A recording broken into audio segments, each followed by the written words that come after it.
സ്വാഗതം ചാപ്റ്റനിലേക്ക്. മെസ്സി വരുമോ? ഫുട്ബോൾ ആരാധകർ ഏറെ നാൾ ചോദിച്ചുകൊണ്ടേയിരുന്നു. മെസ്സിയും വന്നില്ല, അർജന്റീന ടീമും വന്നില്ല. പക്ഷേ 126 കോടി രൂപ പോയ വഴിയും കിട്ടിയ വഴിയും അറിയില്ല. ഒരു രേഖയുമില്ല. കൊടുക്കാത്ത പണത്തിന് GST അടച്ച് വെളുപ്പിക്കാനും ശ്രമിച്ചു. മെസ്സിയുടെ പേരിൽ കള്ളക്കളി നടത്തിയത് ആരൊക്കെയാണ്? എന്തായാലും പറ്റിച്ചവർ കുടുങ്ങുമെന്ന് ഉറപ്പ്. മുൻ സർക്കാരിന്റെ മെസ്സി വാഗ്ദാനം തട്ടിപ്പായിരുന്നു എന്നാണ് ഇപ്പോൾ കായിക വകുപ്പിന്റെ റിപ്പോർട്ട്. എല്ലാം നേരെ പോവായിരുന്നുവെന്ന് മുൻ കായിക മന്ത്രി പറയുന്നുണ്ടെങ്കിലും ഇനി അങ്ങോട്ട് അന്വേഷണം നേരിടേണ്ടി വരുമെന്ന് ഉറപ്പ്. ഇന്നത്തെ വാർത്തകൾ നമുക്ക് സമഗ്രമായി നോക്കാം. ആദ്യം 10 പ്രധാന വാർത്തകളിലേക്ക്.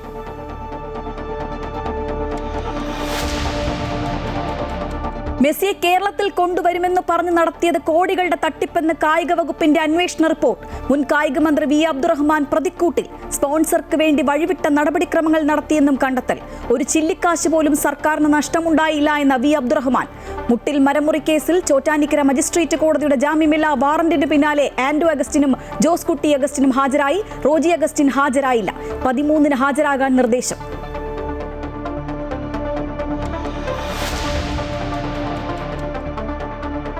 മന്ത്രിസ്ഥാനമില്ലാത്ത വ്യക്തിയായിരിക്കണം KPCCയുടെ പുതിയ അധ്യക്ഷനാകേണ്ടതെന്ന് മന്ത്രി സണ്ണി ജോസഫ്. MLA-മാർക്കും MP-മാർക്കും ഒരുപോലെ യോഗ്യത. അന്തിമ തീരുമാനം ഹൈക്കമാൻഡിന്റേതെന്നും വിശദീകരണം. BJP ഫണ്ട് തട്ടിപ്പിൽ ആരോപണ വിധേയരുടെ മൊഴിയെടുത്ത് പാർട്ടി കമ്മീഷൻ. നടപടി കുമ്മനം രാജശേഖരനും ജേക്കബ് തോമസും അടങ്ങിയ അച്ചടക്ക സമിതിയുടേത്. ചുമതലയിൽ നിന്ന് ഒഴിവാക്കപ്പെട്ട അഞ്ജന രഞ്ജിത്തിന്റെയും മൊഴിയെടുത്തു.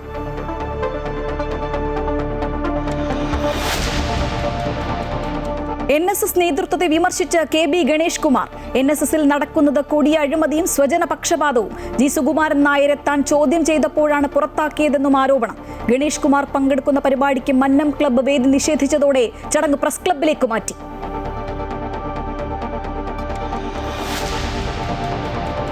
പാർലമെന്റ് ഇന്നും സ്തംഭിച്ചു. ഡൽഹി സമരത്തിലെ പോലീസ് നടപടിയിൽ അമിത്ഷാ സംസാരിക്കാമെന്ന നിർദ്ദേശം പ്രതിപക്ഷം തള്ളി. അയോധ്യ കൊള്ള കൂടി ചർച്ച ചെയ്യണമെന്ന ആവശ്യം.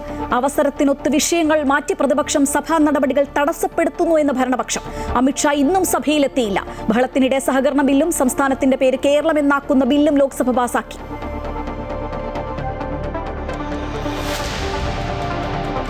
PSC റാങ്ക് ലിസ്റ്റ് ക്രമക്കേടിൽ വിവരാവകാശ കമ്മീഷന്റെ ഉത്തരവിന് ഹൈക്കോടതി സ്റ്റേ. 1 മാസത്തേക്ക് സ്റ്റേ ചെയ്തത് ആസൂത്രണ ബോർഡ് പരീക്ഷയിലെ 1ഉം 2ഉം റാങ്കുകാരുടെ വിശദാംശങ്ങൾ 3ആം റാങ്കുകാരന് നൽകണമെന്ന ഉത്തരവ്.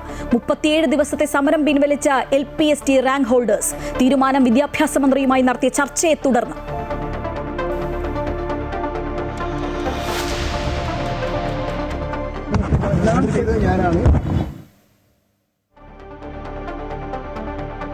അർജുനായെങ്കിൽ 3 ദിവസത്തെ പോലീസ് കസ്റ്റഡിയിൽ. തലശ്ശേരി CJM കോടതിയുടെ നടപടി ഡിജിറ്റൽ തെളിവുകൾ ഉൾപ്പെടെ കണ്ടെത്താൻ. പോലീസിനെ വെല്ലുവിളിച്ച CPM സംസ്ഥാന കമ്മിറ്റി അംഗം KP ഉദയഭാനു.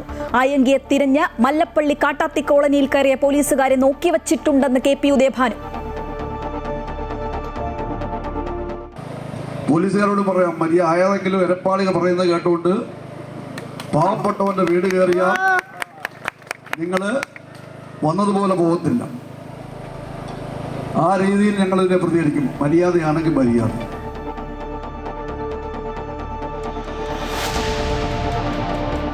പ്രശസ്ത ആണവ ശാസ്ത്രജ്ഞനും കമ്മ്യൂണിസ്റ്റ് തത്വചിന്തകനുമായ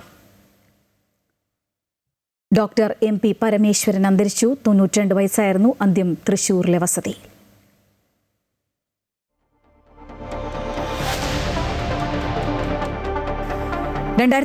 ലെ പുരുഷ ഏകദിന ലോകകപ്പിലേക്ക് യോഗ്യത നേടിയ അഫ്ഗാനിസ്ഥാൻ. സ്ഥാനമുറപ്പിച്ചത് അയർലൻഡിനെതിരായ വിജയത്തോടെ.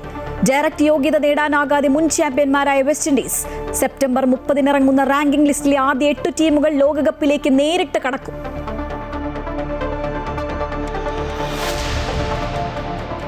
കൊളംബിയയിലെ ഭൂചലനത്തിൽ മരണം 224ആയി. 600ഓളം പേർക്ക് പരിക്ക്. കെട്ടിടാവശിഷ്ടങ്ങൾക്കിടയിൽ കുടുങ്ങിയവരെ രക്ഷിക്കാൻ തീവ്ര ശ്രമം. തുടർചലനങ്ങൾ ഉണ്ടായേക്കുമെന്ന് മുന്നറിയിപ്പ്.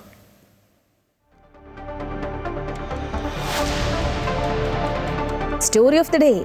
സഹജീവി സ്നേഹത്തിന് മാതൃകയായി ഒരു ക്ഷേത്രം. മെസ്സി വരുമോ ഇല്ലയോ എന്ന് പിന്നെയും ആരാധകർ തിരക്കിയതാണ്. അപ്പോഴൊക്കെ വരുമെന്ന് ഇട്ടു പറഞ്ഞു. പക്ഷേ മെസ്സിയാണെങ്കിൽ വന്നതേയില്ല.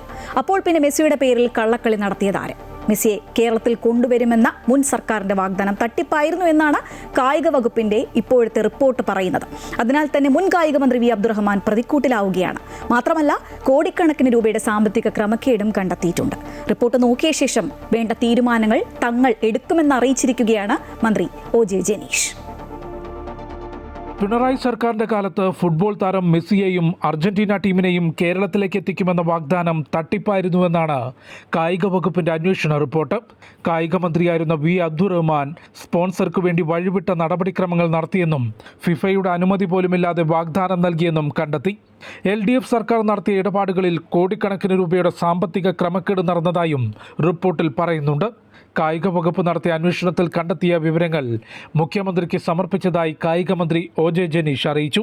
സാമ്പത്തിക കാര്യങ്ങൾ ഉൾപ്പെടെ രഹസ്യ സ്വഭാവമുള്ള റിപ്പോർട്ടാണ് നൽകിയതെന്നും സർക്കാർ ഉചിതമായ തീരുമാനമെടുക്കുമെന്നും OJ ജനീഷ് ഡൽഹിയിൽ പറഞ്ഞു.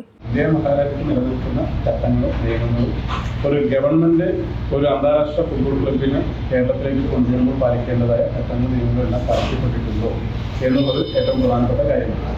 അപ്പോൾ അത്തരം കാര്യങ്ങളിൽ കായിക വകുപ്പിന് മുകളിൽ ഒരു അന്വേഷണം ആവശ്യമായതുകൊണ്ടാണ് അത് ഗവൺമെന്റിലേക്ക് കൈമാറിയത്. ഗവൺമെന്റ് ഉചിതമായ തീരുമാനമെടുത്തതിന് ശേഷം അത് ഗവൺമെന്റ് അറിയിക്കും. ഇപ്പോൾ അതിന്റെ കണ്ടന്റിലേക്ക് ഞാനിപ്പോൾ കടക്കുന്നു. മെസ്സിയെ കൊണ്ടുവരുന്നതുമായി ബന്ധപ്പെട്ട് നടത്തിയ സാമ്പത്തിക ഇടപാടുകളിൽ വിദേശ നാണ്യവിനിമയ ചട്ടലംഘനം, കള്ളപ്പണം വെളുപ്പിക്കൽ എന്നിവയുമായി ബന്ധപ്പെട്ട് വിജിലൻസ് ED അന്വേഷണത്തിനും റിപ്പോർട്ട് ശുപാർശ ചെയ്തിട്ടുണ്ട്. അർജന്റീന ടീമിനെ ക്ഷണിച്ചുകൊണ്ട് മുൻ കായിക മന്ത്രിയുടെ ഓഫീസ് ഇമെയിൽ അയച്ചിരുന്നെങ്കിലും അതിന് ഔദ്യോഗികമായ മറുപടി ലഭിച്ചതായി രേഖയില്ല. അർജന്റീന ടീം വരാൻ തയ്യാറാണെന്ന് വ്യക്തമാക്കുന്ന ഒരു മറുപടിയും കായിക വകുപ്പിന്റെ പക്കൽ കണ്ടെത്താനായില്ല. കൊച്ചി കലൂല സ്റ്റേഡിയം സ്പോൺസർക്ക് കൈമാറിയതിലും ക്രമക്കേട് കണ്ടെത്തി. ഇതുമായി ബന്ധപ്പെട്ട് അന്നത്തെ മുഖ്യമന്ത്രി പിണറായി വിജയന്റെ നേതൃത്വത്തിൽ നടന്ന യോഗങ്ങളിലും ദുരൂഹതയുണ്ടെന്നാണ് റിപ്പോർട്ട് വ്യക്തമാക്കുന്നത്. അമൃത ന്യൂസ്, ന്യൂഡൽഹി. ലോകകപ്പ് ജേതാക്കളായ അർജന്റീന ഫുട്ബോൾ ടീമിന്റെ മത്സരം സംഘടിപ്പിക്കാൻ ശ്രമിച്ചത് സർക്കാർ തലത്തിലുള്ള എല്ലാ നടപടിക്രമങ്ങളും പാലിച്ചാണ് എന്നാണ് മുൻ കായികമന്ത്രി വി അബ്ദുറഹ്മാന്റെ വിശദീകരണം. ഈ വിഷയത്തിൽ ഒരു ചില്ലിക്കാശ് പോലും സംസ്ഥാന സർക്കാരിന് നഷ്ടമുണ്ടായിട്ടില്ല. മത്സരം നടത്താൻ അർജന്റീന ഫുട്ബോൾ അസോസിയേഷനും സ്പോൺസറും തമ്മിലാണ് കരാർ ഒപ്പിട്ടത്. ഈ കരാറുമായി ബന്ധപ്പെട്ട് സർക്കാരിന് ഒരു ബാധ്യതയും ഉണ്ടാക്കിയിട്ടില്ല എന്നും വി അബ്ദുറഹ്മാൻ പറയുന്നു.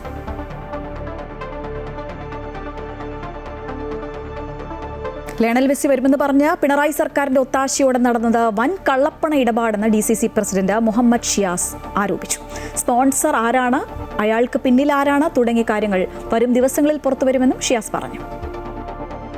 പിണറായി ഭരണത്തിന് കീഴിൽ ഈ സ്റ്റേഡിയം കൂടി പോകാതിരുന്നത് നമ്മുടെ എല്ലാവരുടെയും ഒരു ഭാഗ്യമാണ്. ഇത് വലിയ ക്രമക്കേടാണ്. ഇതിൻ്റെ പിന്നിൽ വലിയ കള്ളപ്പണം ഇടപാടാണ് ഇതിൻ്റെ പിന്നിൽ നടന്നത്. ഈ സർക്കാർ സമഗ്രമായ ഒരു അന്വേഷണം നടത്തി കുറ്റക്കാരായിട്ടുള്ള മുഴുവൻ ആളുകളെയും നിയമത്തിന് മുമ്പിൽ കൊണ്ടുവരണം. മന്ത്രി അബ്ദുറഹ്മാൻ്റെ അക്കൗണ്ടിലേക്ക് എത്ര പണം പോയി, അവരുടെ താല്പര്യക്കാർ എത്ര പണം ഉണ്ടാക്കി, ഏതെല്ലാം രീതിയിലാണ് ഇവരുടെ പ്രവർത്തനങ്ങൾ മുന്നോട്ട് കൊണ്ടുപോയത്. ഈ പറയുന്ന സ്പോൺസറെ പിന്നെ കണ്ടില്ലല്ലോ. ഈ കാട്ടുകള്ളന്മാരായിട്ടുള്ള ആളുകൾ, മരം വെട്ടുകാരായിട്ടുള്ള ആളുകൾ, അവർക്കെതിരെ നിയമ നടപടി സ്വീകരിക്കുന്നതാണ് ഏറ്റവും ഉചിതമായിട്ടുള്ള ഒന്ന്. കായിക മേഖലയുമായി ബന്ധപ്പെട്ട വിവിധ പദ്ധതികൾക്ക് കേന്ദ്ര സഹകരണം ആവശ്യപ്പെട്ട് മന്ത്രി OJ ജനീഷ് ഡൽഹിയിൽ കേന്ദ്ര കായിക വകുപ്പ് മന്ത്രി ഡോക്ടർ മൻസുഖ് മാണ്ഡവ്യയുമായി കൂടിക്കാഴ്ച നടത്തി. പരിഷ്കരിച്ച ഖേലോ ഇന്ത്യ മിഷനിലേക്ക് കേരളം തയ്യാറാക്കിയ വിവിധ പദ്ധതികൾ കേന്ദ്രമന്ത്രിക്ക് കൈമാറി. മലബാർ മേഖലയിൽ ലോകോത്തര നിലവാരമുള്ള അന്താരാഷ്ട്ര കളരിപ്പയറ്റ് കേന്ദ്രം സ്ഥാപിക്കുന്നതും ചർച്ച ചെയ്തു. ഓരോ ജില്ലയിലും ഖേലോ ഇന്ത്യ സെന്ററുകൾ ഉൾപ്പെടെ 15 പദ്ധതികൾ കേന്ദ്രത്തിന്റെ പരിഗണനയ്ക്കായി സമർപ്പിച്ചുവെന്നും മന്ത്രി OJ ജനീഷ് അറിയിച്ചു. മുട്ടിൽ മരമുറി കേസിൽ ജാമ്യമില്ലാ വാറന്റിന് പിന്നാലെ പ്രതികൾ കോടതിയിൽ ഹാജരായി. ആന്റോ അഗസ്റ്റിനും ജോസ് കുട്ടി അഗസ്റ്റിനുമാണ് ഹാജരായത്. ഇതോടെ വാറന്റ് കോടതി പിൻവലിച്ചു. ഒന്നാം പ്രതി റോജി അഗസ്റ്റിന്റെ ഹർജി ഓഗസ്റ്റ് 13 മാറ്റി. മുട്ടിൽ മരമുറി വിൽപ്പന കേസിൽ പ്രതികളായ 3 പേർക്കെതിരെയും ചോറ്റാനിക്കര മജിസ്ട്രേറ്റ് കോടതി ജാമ്യമില്ലാ വാറന്റ് പുറപ്പെടുവിച്ചതിന് പിന്നാലെയാണ് ആന്റോ അഗസ്റ്റിനും ജോസ് കുട്ടി അഗസ്റ്റിനും കോടതിയിൽ ഹാജരായത്. ഇതോടെ ജാമ്യമില്ലാ വാറന്റ് കോടതി പിൻവലിച്ചു. ഈ മാസം 6-ാം തീയതിയും 10-ാം തീയതിയും മുട്ടിൽ മരമുറിയുമായി ബന്ധപ്പെട്ട കേസ് മജിസ്ട്രേറ്റ് കോടതി പരിഗണിച്ചിരുന്നു. എന്നാൽ 2 തവണയും പ്രതികളായ ആന്റോ സഹോദരന്മാർ ഹാജരായിരുന്നില്ല. പ്രതികൾ തുടർച്ചയായി ഹാജരാകാത്തതിനെ തുടർന്നാണ് കോടതി വാറന്റ് പുറപ്പെടുവിച്ചത്. പിന്നാലെ പ്രതികൾ ഹാജരാകുന്നതിന് വേണ്ടി അഡ്വാൻസ് പെറ്റീഷൻ ഫയൽ ചെയ്തു. എന്നാൽ റോജി അഗസ്റ്റിൻ ഹാജരായിട്ടില്ല. വിചാരണ നടപടികൾ തുടങ്ങുന്നത് സംബന്ധിച്ച കാര്യങ്ങൾ ഈ മാസം 13 തീരുമാനിക്കും. വയനാട്ടിലെ മുട്ടിലിൽ നിന്ന് വനം വകുപ്പിന്റെ പാസ് ഉണ്ടെന്ന് പറഞ്ഞ് അനധികൃതമായി മരം മുറിച്ച് എറണാകുളം അമ്പലമേടുള്ള ഒരു ടിമ്പർ കമ്പനിക്ക് വിറ്റുവെന്നാണ് കേസ്. വിശ്വാസവഞ്ചന കാണിച്ച മരം വിൽപ്പന നടത്തിയെന്നും തന്നെ കബളിപ്പിച്ചുവെന്നും കാട്ടി കമ്പനി ഉടമയാണ് പോലീസിൽ പരാതി നൽകിയത്. അമൃത ന്യൂസ്, കൊച്ചി.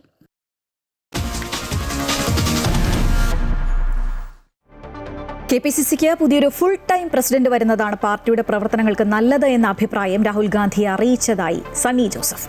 ഡൽഹിയിൽ ലോക്സഭാ പ്രതിപക്ഷ നേതാവ് രാഹുൽ ഗാന്ധിയുമായി കൂടിക്കാഴ്ച നടത്തിയ ശേഷമായിരുന്നു സണ്ണി ജോസഫിന്റെ പ്രതികരണം. സംസ്ഥാനത്തെ രാഷ്ട്രീയ കാര്യങ്ങളും കോൺഗ്രസിന്റെ സംഘടനാ വിഷയങ്ങളും ഒക്കെ ചർച്ചയായി. മന്ത്രിസ്ഥാനമില്ലാത്ത വ്യക്തിയായിരിക്കണം പുതിയ അധ്യക്ഷനാകേണ്ടതെന്നും തീരുമാനം അധികം വൈകില്ലെന്നും സണ്ണി ജോസഫ് പറഞ്ഞു. BJP ഫണ്ട് തട്ടിപ്പിൽ രഹസ്യമായ അന്വേഷണം ആരംഭിച്ച പാർട്ടി കമ്മീഷൻ. കുമ്മനം രാജശേഖരനും ജേക്കബ് തോമസും അടങ്ങിയ അച്ചടക്ക സമിതിയാണ് ആരോപണ വിധേയരുടെ മൊഴിയെടുത്തത്. ആരോപണത്തിന്റെ പേരിൽ ചുമതലയിൽ നിന്ന് ഒഴിവാക്കപ്പെട്ട അഞ്ജന രഞ്ജിത്ത് ഉൾപ്പെടെയുള്ളവരിൽ നിന്ന് മൊഴിയെടുത്തു. BJP സംസ്ഥാന ഘടകത്തെ പ്രതിരോധത്തിലാക്കിയ ഫണ്ട് തട്ടിപ്പ് ആരോപണത്തിൽ പാർട്ടി അച്ചടക്ക സമിതി അന്വേഷണം ആരംഭിച്ചിരിക്കുകയാണ്. ഫണ്ട് തട്ടിപ്പ് നടന്നിട്ടില്ല എന്ന് നേതൃത്വം പരസ്യമായി പറയുമ്പോഴും അന്വേഷണ കമ്മീഷനെ വെച്ച് മൊഴിയെടുത്തു തുടങ്ങി. കുമ്മനം രാജശേഖരനും ജേക്കബ് തോമസും അടങ്ങിയ അച്ചടക്ക സമിതിയാണ് ആരോപണ വിധേയരുടെ മൊഴി രേഖപ്പെടുത്തിയത്. ഫണ്ട് തട്ടിപ്പിൽ പ്രതിക്കൂട്ടിലായ സംസ്ഥാന സെക്രട്ടറി അഞ്ജന രഞ്ജിത്ത് ഉൾപ്പെടെയുള്ളവരുടെ മൊഴി മാരാർജി ഭവനിൽ വെച്ചാണ് രേഖപ്പെടുത്തിയത്. അതേസമയം പുറത്തുവരുന്ന വാർത്തകൾ പൂർണ്ണമായും നിഷേധിക്കുന്ന സംസ്ഥാന അധ്യക്ഷൻ മാധ്യമങ്ങളെ വിമർശിച്ച് വാർത്താക്കുറിപ്പ് ഇറക്കിയിരുന്നു. കഴിഞ്ഞ ദിവസം ചേർന്ന കോർ കമ്മിറ്റിയിൽ വിമർശനങ്ങൾ ഉയരുകയും കുറ്റക്കാർക്കെതിരെ കടുത്ത നടപടിയെടുക്കണമെന്ന് ഒരു വിഭാഗം ആവശ്യപ്പെടുകയും ചെയ്തതായാണ് സൂചന. എന്നാൽ ഇത്തരം വാർത്തകൾ അടിസ്ഥാനരഹിതമെന്ന് ആവർത്തിക്കുകയാണ് BJP നേതൃത്വം. അമൃത ന്യൂസ്, തിരുവനന്തപുരം.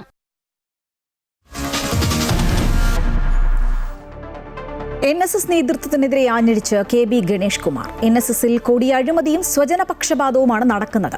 G സുകുമാരൻ നായരെ താൻ ചോദ്യം ചെയ്തപ്പോഴാണ് പുറത്താക്കിയതെന്നും ആരോപണം ഉന്നയിച്ചു.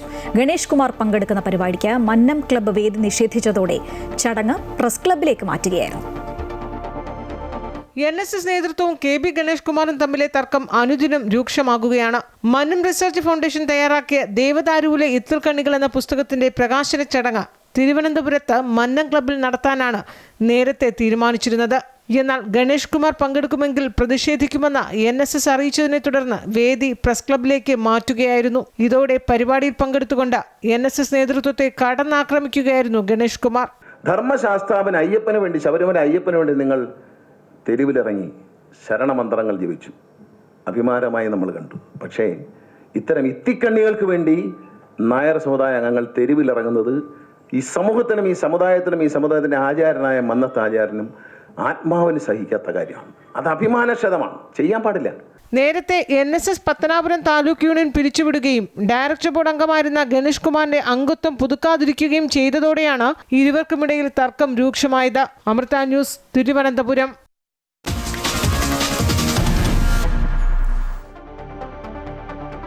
പാർലമെന്റിൽ പ്രതിഷേധം തുടരുകയാണ് പ്രതിപക്ഷം. CJP സമരത്തിലെ പോലീസ് നടപടിയും അയോധ്യ സംഭാവന ക്രമക്കേടുമൊക്കെ പ്രതിഷേധ കാരണങ്ങളായി. അവസരത്തിനൊത്ത് പ്രതിപക്ഷം വിഷയങ്ങൾ മാറ്റി സഭ തടസ്സപ്പെടുത്തുന്നു എന്നാണ് ഭരണപക്ഷത്തിന്റെ വിമർശനം. വിദ്യാർത്ഥി സമരത്തിൽ മറുപടി പറയാൻ അമിത്ഷാ തയ്യാറായിട്ടും പാർലമെന്റ് തടസ്സപ്പെടുത്തുന്നത് ശരിയല്ല എന്നവർ പറയുന്നു. പ്രതിപക്ഷ ബഹളത്തിനിടെ സംസ്ഥാനത്തിന്റെ പേര് കേരളം എന്നാക്കുന്ന ബില്ല് ചർച്ച കൂടാതെ ലോക്സഭ പാസാക്കി. വിദ്യാർത്ഥി സമരം ചർച്ച ചെയ്യാൻ അമിത്ഷാ തയ്യാറാണെന്ന നിർദ്ദേശം തള്ളിയ പ്രതിപക്ഷം വിവിധ വിഷയങ്ങൾ ഉയർത്തി ഇന്നും പാർലമെന്റിനകത്തും പുറത്തും പ്രതിഷേധിച്ചു. സഭ തടസ്സപ്പെടുത്തുന്ന പ്രതിപക്ഷത്തിനെതിരെ ഭരണപക്ഷവും പാർലമെന്റ് കവാടത്തിൽ പ്രതിഷേധിച്ചു. തുടർന്ന് പാർലമെന്റിന് പുറത്ത് ഭരണ പ്രതിപക്ഷാംഗങ്ങൾ പരസ്പരം മുദ്രാവാക്യം വിളിച്ചു.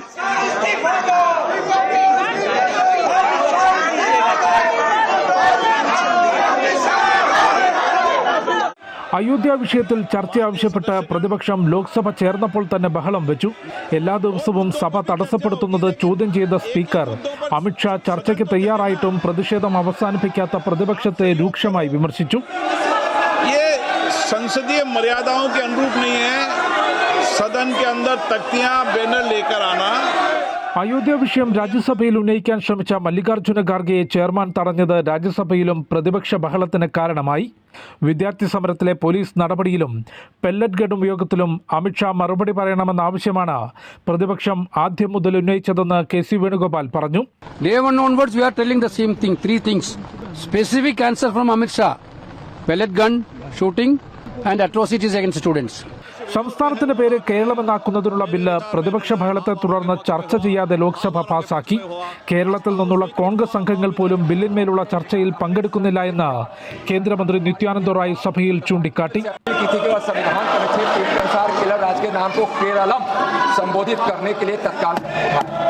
സഹകരണ നിയമ ഭേദഗതി ബിൽ ലോക്സഭയും ട്രൈബ്യൂണൽസ് റിഫോംസ് ബിൽ രാജ്യസഭയും പാസാക്കി. വ്യാഴാഴ്ച വരെ നിശ്ചയിച്ചിട്ടുള്ള വർഷകാല സമ്മേളനത്തിൽ FCRA ബിൽ അവതരിപ്പിച്ച് പാസാക്കുമെന്നാണ് സർക്കാർ നൽകുന്ന സൂചന. Amrita news, New Delhi. PSC rank list ക്രമക്കേടിലെ വിവരാവകാശ കമ്മീഷന്റെ ഉത്തരവ് ഹൈക്കോടതി സ്റ്റേ ചെയ്തു. 1ഉം 2ഉം റാങ്കുകാരുടെ വിശദാംശങ്ങൾ 3ആം റാങ്കുകാരന് നൽകാനായിരുന്നു ഉത്തരവ്. PSC ചെയർമാൻ നൽകിയ ഹർജിയിലാണ് ഹൈക്കോടതിയുടെ സ്റ്റേ. ആസൂത്രണ ബോർഡ് ഉദ്യോഗസ്ഥരായി PSC പരീക്ഷ എഴുതിയ 3ആം റാങ്കുകാരൻ ശ്യാംകൃഷ്ണനാണ് വിവരാവകാശ നിയമപ്രകാരം വിവരം തേടിയത്. 1ഉം 2ഉം റാങ്ക് കിട്ടിയ ഉദ്യോഗാർത്ഥികളുടെ മാർക്ക് ഷീറ്റും അവർക്ക് നൽകിയ മാർക്കും വേണമെന്നായിരുന്നു ആവശ്യം. PSC ഇത് തള്ളിയെങ്കിലും ശ്യാംകൃഷ്ണൻ വിവരാവകാശ കമ്മീഷണർ സമീപിച്ചു. കമ്മീഷണർ ഈ രേഖകളെല്ലാം കൊടുക്കണമെന്നാണ് നിർദ്ദേശിച്ചത്. എന്നാൽ രഹസ്യ സ്വഭാവമുള്ള രേഖയായതിനാൽ തരാൻ പറ്റില്ല എന്നാണ് PSCയുടെ നിലപാട്. വിവരാവകാശ കമ്മീഷണറുടെ ഉത്തരവിനെതിരെ PSC ഹൈക്കോടതിയെ സമീപിച്ചു. ഹൈക്കോടതി താൽക്കാലികമായി 1 മാസത്തേക്ക് ഉത്തരവ് സ്റ്റേ ചെയ്തിട്ടുണ്ട്. എങ്കിലും ശ്യാംകൃഷ്ണനെ കൂടി കേൾക്കാനാണ് ഹൈക്കോടതി തീരുമാനിച്ചിട്ടുള്ളത്. PSCക്കെതിരെ വലിയ ആരോപണം സമൂഹത്തിലുള്ളപ്പോൾ ഹൈക്കോടതിയുടെ നീക്കം ഗൗരവതരമാണ്. ശ്യാംകൃഷ്ണന്റെ ഭാഗം കൂടി കേൾക്കുമ്പോൾ PSC ഹൈക്കോടതിയെ സമീപിച്ചത് കൊണ്ട് തന്നെ ഇക്കാര്യത്തിൽ വ്യക്തത തേടുവാൻ കോടതിയും തീരുമാനമെടുത്തേക്കാം. 1ഉം 2ഉം റാങ്കുകാരുടെ മാർക്ക് ഷീറ്റും പട്ടികകളും ഹൈക്കോടതി ആവശ്യപ്പെട്ടാൽ PSCക്ക് നൽകാതിരിക്കാനാവില്ല. വിവരാവകാശ നിയമപ്രകാരം നൽകിയില്ലെങ്കിലും ഹൈക്കോടതി ആവശ്യപ്പെടുമ്പോൾ ശ്യാംകൃഷ്ണനും എതിർകക്ഷി എന്ന നിലയ്ക്ക് ഈ രേഖകൾ ലഭ്യമാകും. അമൃത ന്യൂസ്, കൊച്ചി.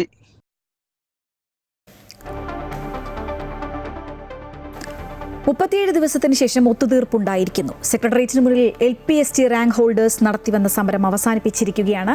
വിദ്യാഭ്യാസ മന്ത്രിയുമായി നടത്തിയ ചർച്ചയിലാണ് സമവായം. വിദ്യാർത്ഥി അധ്യാപക അനുപാതം ഉൾപ്പെടെ ഉന്നയിക്കപ്പെട്ട ആവശ്യങ്ങൾ പരിശോധിക്കാൻ 45 ദിവസത്തെ സാവകാശം സർക്കാർ ചോദിച്ചിട്ടുണ്ട്.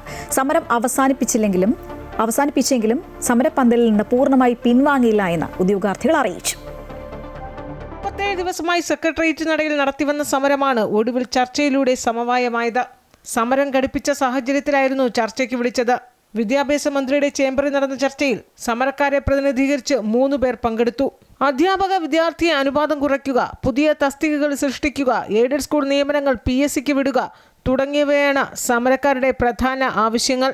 ഇവർ മുന്നോട്ട് വെച്ച ആവശ്യങ്ങൾ അനുഭാവപൂർവ്വം പരിഗണിക്കാമെന്ന് മന്ത്രി ഉറപ്പ് നൽകി. അതേസമയം ആവശ്യങ്ങൾ പഠിക്കാനായി 45 ദിവസത്തെ സാവകാശം സർക്കാർ തേടിയിട്ടുണ്ട്.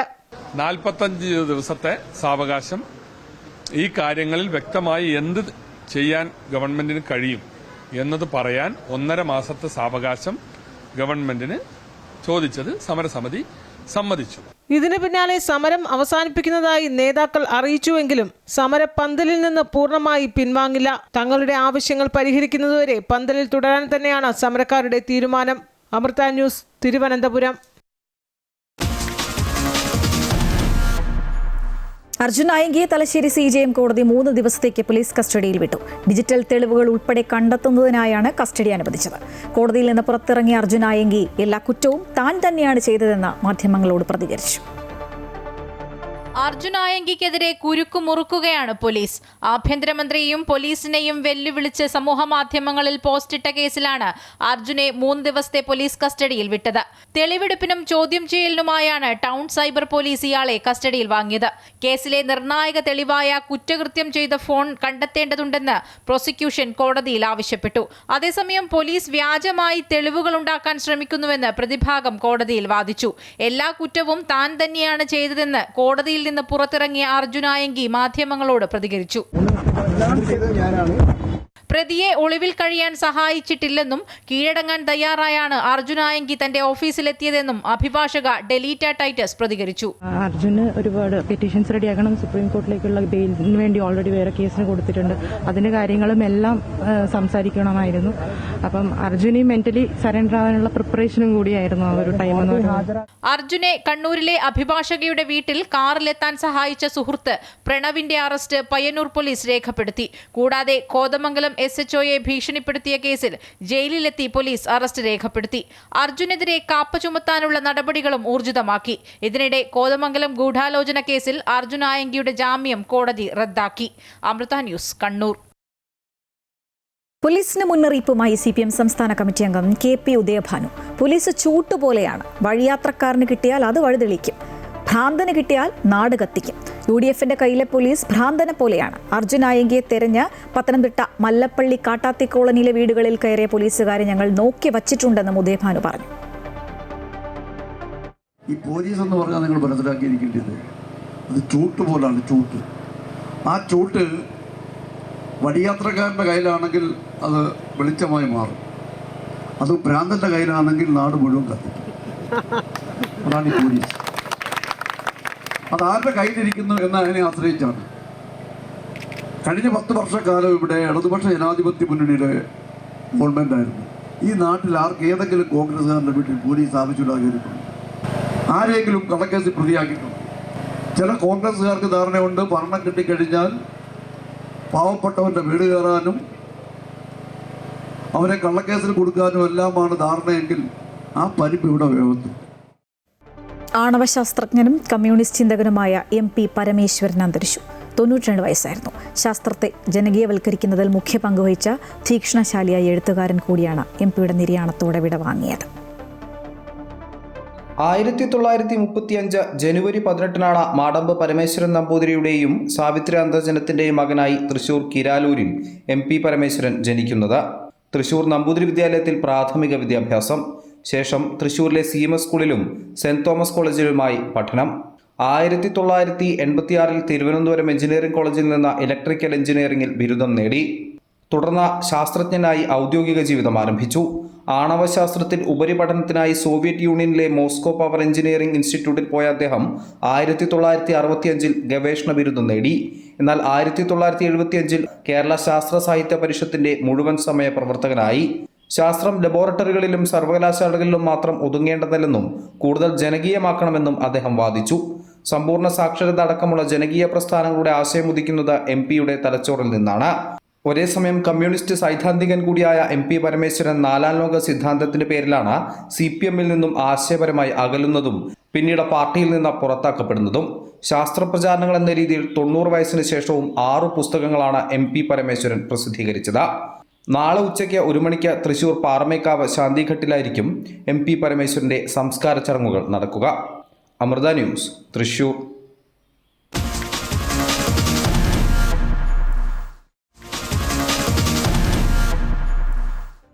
2027 പുരുഷ ഏകദിന ലോകകപ്പിലേക്ക് യോഗ്യത നേടിയ അഫ്ഗാനിസ്ഥാൻ. അയർലൻഡിനെതിരായ ഏകദിന പരമ്പരയിലെ വിജയത്തോടെയാണ് അഫ്ഗാനിസ്ഥാൻ ലോകകപ്പ് സ്ഥാനം ഉറപ്പിച്ചത്. അതേസമയം നേരിട്ട് യോഗ്യത നേടാനാകാതെ മുൻ ചാമ്പ്യന്മാരായ വെസ്റ്റ് ഇൻഡീസ്. അഫ്ഗാനിസ്ഥാൻ വിജയിച്ചതോടെയാണ് വെസ്റ്റ് ഇൻഡീസിനെ ഡയറക്റ്റ് എൻട്രിക്കുള്ള അവസരം നഷ്ടമായത്. തുടർച്ചയായ 3ാം തവണയാണ് വിൻഡീസ് യോഗ്യതാ മത്സരം കളിക്കേണ്ടി വരുന്നത്. 2027 ദക്ഷിണാഫ്രിക്ക, സിംബാബ്വെ, നമീബിയ എന്നീ രാജ്യങ്ങളിലാണ് ഏകദിന ലോകകപ്പ് നടക്കുന്നത്.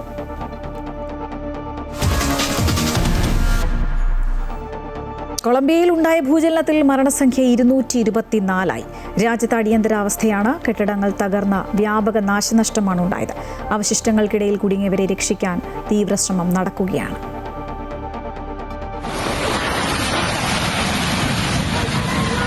ഒരു പതിറ്റാണ്ടിനിടെ കൊളംബിയയിൽ രേഖപ്പെടുത്തിയ ഏറ്റവും വലിയ ഭൂചലനങ്ങളിൽ ഒന്നാണിത്. കൊളംബിയയിൽ ചെറിയ ഭൂചലനങ്ങൾ സാധാരണയാണെങ്കിലും 6ന് മുകളിൽ തീവ്രത രേഖപ്പെടുത്തുന്നവ അപൂർവമാണ്. ഇത്തവണ റിക്ടർ സ്കെയിലിൽ രേഖപ്പെടുത്തിയത് 7.4 തീവ്രതയാണ്. തലസ്ഥാനമായ ബൊഗോട്ടയിൽ നിന്ന് 400 കിലോമീറ്റർ അകലെ ചോക്കോ മേഖലയിലെ സാൻജോസ് ഡെൽ പാമറാണ് ഭൂചലനത്തിന്റെ പ്രഭവ കേന്ദ്രം. 107 കിലോമീറ്റർ ആഴത്തിലാണ് ഭൂചലനമുണ്ടായതെന്ന് US ജിയോളജിക്കൽ സർവേയും കൊളംബിയൻ ഏജൻസികളും അറിയിച്ചു. നിരവധി പേർക്ക് പരിക്കേറ്റിട്ടുണ്ട്. പെരേര, ക്യുബ്ദോ, കാലി, മനിസാലസ് തുടങ്ങിയ നഗരങ്ങളെ ഭൂചലനം സാരമായി ബാധിച്ചു. തുടർചലനങ്ങൾക്ക് സാധ്യതയുള്ളതിനാൽ അതീവ ജാഗ്രതയിലാണ് രക്ഷാപ്രവർത്തനം പുരോഗമിക്കുന്നത്. ലോകത്ത് ഏറ്റവും കൂടുതൽ ഭൂകമ്പങ്ങൾ ഉണ്ടാകുന്ന പസഫിക് സമുദ്രത്തിലെ റിംഗ് ഓഫ് ഫയർ മേഖലയിലാണ് ഭൂചലനത്തിന്റെ പ്രഭവ കേന്ദ്രമായ ചോക്കോ സ്ഥിതി ചെയ്യുന്നത്. രക്ഷാപ്രവർത്തനങ്ങൾക്ക് നേരിട്ട് നേതൃത്വം നൽകുന്നതായി കൊളംബിയൻ പ്രസിഡന്റ് അബലാഡോ ഡീല എസ്പ്രീല അറിയിച്ചു.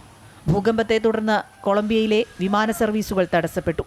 മനിസാലസ്, ക്യുബ്ദോ, അർമേനിയ, കാർട്ടോഗോ, ബ്യൂണവെഞ്ചുറ, പെരേര എന്നീ വിമാനത്താവളങ്ങളിൽ നിന്നുള്ള സർവീസുകൾ നിർത്തിവെച്ചു.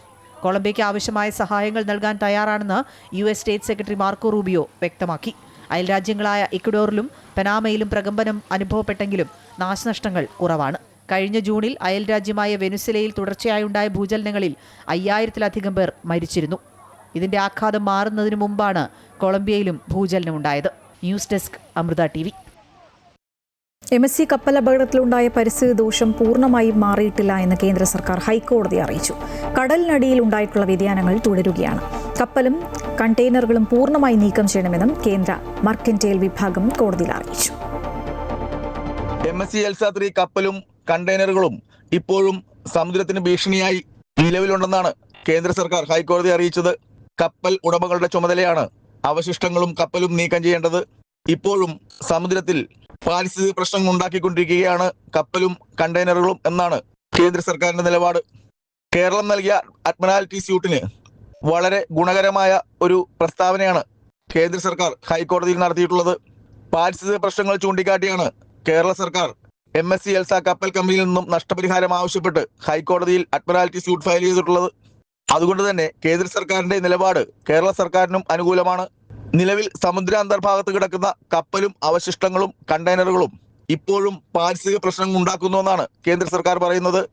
ഇക്കാര്യം തിട്ടപ്പെടുത്താൻ നേവിക്ക് ചുമതല നൽകിയിട്ടുണ്ടെന്നും കേന്ദ്രം പറയുന്നു. Amrita news, Kochi. Air India Phuket Delhi വിമാനം ആകാശച്ചുഴിയിൽപ്പെട്ട സംഭവത്തിൽ പൈലറ്റിന്റെ 2ാം ലഹരി പരിശോധനയും പോസിറ്റീവ് എന്ന റിപ്പോർട്ട്. പൈലറ്റിന്റെ ആദ്യ പരിശോധനയിലും ഫലം പോസിറ്റീവായിരുന്നു. വിമാനം അപകടത്തിൽപ്പെടാൻ കാരണം ആകാശച്ചുഴി തന്നെയാണോ എന്നും AAIB പരിശോധിക്കും. അന്വേഷണത്തിന് സഹായിക്കാൻ എയർ ഇന്ത്യയുടെ വിദഗ്ധ സംഘം ഡൽഹിയിലെത്തിയിട്ടുണ്ട്. ഫ്രഞ്ച് വിമാന അപകട അന്വേഷണ ഏജൻസിയുടെ ഉദ്യോഗസ്ഥരും മാനദണ്ഡങ്ങൾക്കനുസരിച്ച് അന്വേഷണത്തിന്റെ ഭാഗമാകും. എയർ ഇന്ത്യൻ CEOയെ കേന്ദ്ര വ്യോമയാന മന്ത്രാലയം വിളിച്ചു വരുത്തിയിരുന്നു.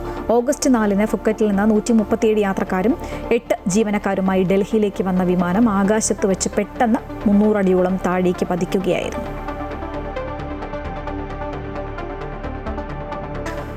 തിരുവനന്തപുരത്ത് കടലിൽ കാണാതായ മത്സ്യത്തൊഴിലാളികൾക്ക് വേണ്ടിയുള്ള തെരച്ചിൽ തുടരുന്നു. മുതലപ്പുഴയിൽ കാണാതായ ഷിജിനു വേണ്ടി നേവിയുടെ കപ്പലെത്തിച്ചാണ് തെരച്ചിൽ. വിഴിഞ്ഞത്ത് കാണാതായ പുല്ലുവിള സ്വദേശി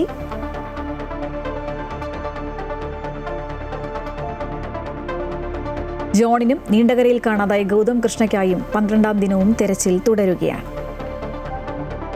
കഴിഞ്ഞ 12 ദിവസം മുമ്പാണ് സംസ്ഥാനത്ത് നിന്നും മത്സ്യബന്ധനത്തിന് പോയ 3 പേരെ കാണാതായത്. ഇവർക്കായി നടന്ന തിരച്ചിൽ കാര്യക്ഷമമല്ലെന്ന ബന്ധുക്കളുടെയും നാട്ടുകാരുടെയും പ്രതിഷേധത്തെ തുടർന്ന് കൂടുതൽ സേനയെയും മത്സ്യത്തൊഴിലാളികളെയും ഉൾപ്പെടുത്തി പരിശോധന തുടരുകയാണ്. മുതലപ്പുഴയിൽ കാണാതായ ഷിജിനു വേണ്ടി INS കൽപ്പേനിയും നേവി സ്കൂബ സംഘവും എത്തിയാണ് തിരച്ചിൽ നടക്കുന്നത്. ജോൺ മത്യാസിന് വേണ്ടി വിഴിഞ്ഞത്തും ഗൗതം കൃഷ്ണയ്ക്കായി നീണ്ടകരയിലും പരിശോധന തുടരുകയാണ്. Fisheries, coast guard, coastal police, navy, scuba team എന്നിവരുടെ സംഘമാണ് പരിശോധനയിലുള്ളത്. തമിഴ്നാട് തീരപ്രദേശങ്ങളിൽ പരിശോധനയ്ക്കായി സംസ്ഥാന സർക്കാർ തമിഴ്നാട് സർക്കാരിന് കത്തും നൽകിയിട്ടുണ്ട്. അതിനിടെ ഇന്നലെ വൈകിട്ട് മുതലപ്പുഴക്കായലിൽ വള്ളത്തിൽ നിന്നു വീണ് കാണാതായ 5 സ്വദേശി പ്രവീണിന്റെ മൃതദേഹം ആറ്റിങ്ങൽ ഫയർഫോഴ്സ് സ്കൂബ ടീം കണ്ടെത്തി. 12ാം ദിവസമാണ് 3 പേർക്ക് വേണ്ടിയുള്ള പരിശോധനകൾ കടലിൽ പുരോഗമിക്കുന്നത്. INS കൽപ്പേനി എത്തിച്ചുകൊണ്ടാണ് മുതലപ്പുഴയിൽ പരിശോധന നടത്തുന്നതെങ്കിൽ നേവിയുടെയും അതുപോലെ തന്നെ കോസ്റ്റ് ഗാർഡിന്റെയും നേതൃത്വത്തിലുള്ള സംഘമാണ് വിവിധ സ്ഥലങ്ങളിലായി പരിശോധനകൾ പുരോഗമിക്കുന്നത്. 12ാം ദിവസം നടക്കുന്ന ഈ പരിശോധനയിലും ഇവരെ കണ്ടെത്താൻ കഴിയുമെന്ന പ്രതീക്ഷയാണ് സർക്കാരിനും ഉദ്യോഗസ്ഥർക്കും ഉള്ളത്. ക്യാമറമാൻ വിഷ്ണുവിനൊപ്പം രജിത് കുമാർ, അമൃത ന്യൂസ്, തിരുവനന്തപുരം. കൊല്ലം നീണ്ടകരയിൽ കടലിൽ കാണാതായ ഗൗതം കൃഷ്ണയ്ക്ക് വേണ്ടിയുള്ള പരിശോധന തുടരുമെന്ന് മന്ത്രി V. അബ്ദുൾ ഗഫൂർ. ഗോൾഡൻ മണിക്കുള്ള തെരച്ചിലിലെ ഏകോപനമില്ലായ്മയാണ് കുടുംബം ചൂണ്ടിക്കാണിച്ച പ്രധാന പ്രശ്നം. സ്റ്റാൻഡേർഡ് ഓപ്പറേറ്റിംഗ് പ്രൊസീജിയർ നടപ്പിലാക്കുന്നതോടെ തീരദേശ മേഖലയിലെ ജനങ്ങൾ നേരിടുന്ന വെല്ലുവിളികൾക്ക് പരിഹാരമുണ്ടാകുമെന്നും മന്ത്രി പറഞ്ഞു. ഗൗതം കൃഷ്ണയുടെ വീട്ടിൽ നടത്തിയ സന്ദർശനത്തിന് ശേഷം മാധ്യമങ്ങളോട് പ്രതികരിക്കുകയായിരുന്നു V. അബ്ദുൾ ഗഫൂർ.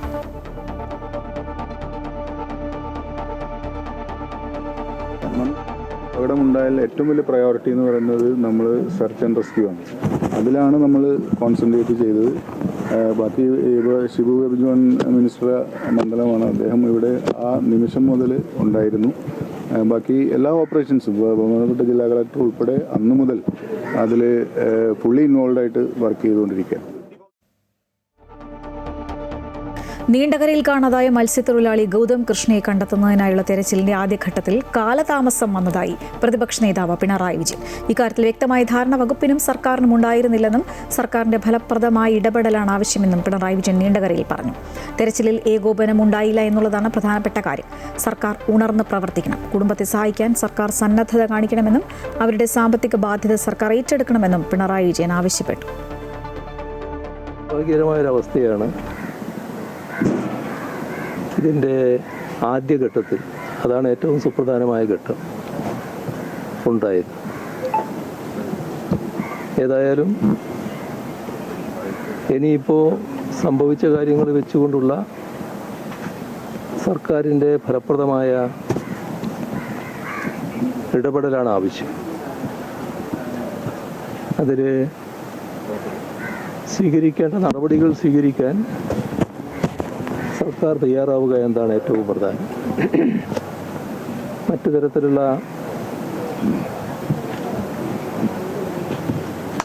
ന്യായീകരണത്തിന് ശ്രമിച്ചിട്ട് കാര്യമില്ല. ഈ കുടുംബത്തിൻ്റെ